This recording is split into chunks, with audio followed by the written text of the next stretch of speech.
This is the Throstle Club with Norman Bartlam and Bob Downing. Harry, you were there in that game in October 1957, and when it was the floodlights game against the Russian army. Yes, I was, mate. It was. Albion had actually played Chelsea under the floodlights before, and the month before, like more or less, try 'em out, I suppose. But the official opening was against the Russian army, and what a great night that was. When I say great night, not weather-wise, it was absolutely pouring down the rain, and I remember getting really soaked. I was 16 years old. I hadn't got the brains to be undercover. I suppose I was standing out in the open in this very again.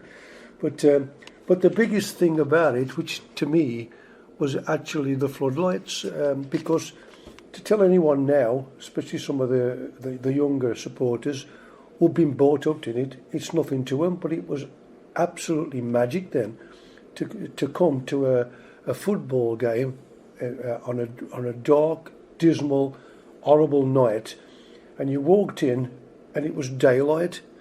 The place was all lit up. It was just an absolutely fantastic feeling, unique, and I said, there was nearly 53,000 here on a really horrible night to watch it, and then when the match ended and you actually forgot that it was night, you came out of the stadium and you're back in the pitch black in the street again. So it was, that was, to me, that was just a magic time.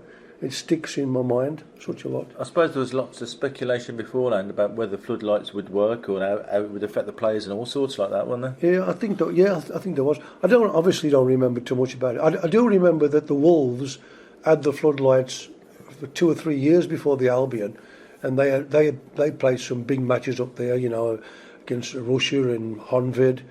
But that was a great night, and the scoring was Albion won 6-5, and my favourite, Ronnie Allen, he scored a penalty, but he also missed one. He took one with his left foot and one with his right foot, and if I remember correctly, I think he hit the post with his left foot, but I'm not really sure about that. But yeah, fantastic night, and as I said, it was the thought of. Never been to a match before when the floodlights, which is the run of the mill now, isn't it? Yeah, and I suppose later in the year, the 3 o'clock kickoffs games as well would start to use the floodlights. Yes, of course. Whereas beforehand, didn't some of the games have to kick off a little bit earlier? They did. Yeah. You're right. Yeah, they'd stick them on I think they'd stick them on at half time or something like. I don't think they. I mean, today they just put them on all day, don't they? Yeah. But then, yeah.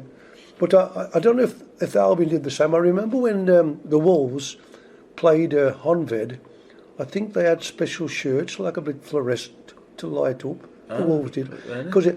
And also, this match was on the TV, I think, or the second half was. Mm-hmm. I remember my dad seeing it at home, like. But I don't know if Albion did the same, but I remember the Wolves did that. They had these special shirts that would show up under the floodlights more. Mm-hmm. But it was really sticks in my mind. What a great night it was. And wasn't it the game as well when David Burnside did his juggling? Yes, he did. Yeah. Good, you reminded me of that. Yes, he did. Yeah, he came on at half time. There was it used to be I think it was a 10-minute break then, not 15 minutes. Yeah, no. For people who are not familiar with David Burnside, he was a good young player at the time, but he was famous for juggling the ball, wasn't he? Correct. He was. He came out in, like I said, chucking it down the rain, really windy.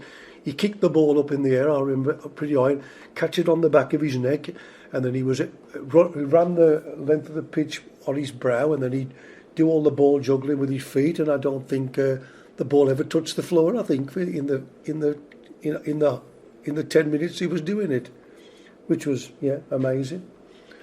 So there you go. This is the Throstle Club with Norman Bartlam and Bob Downing.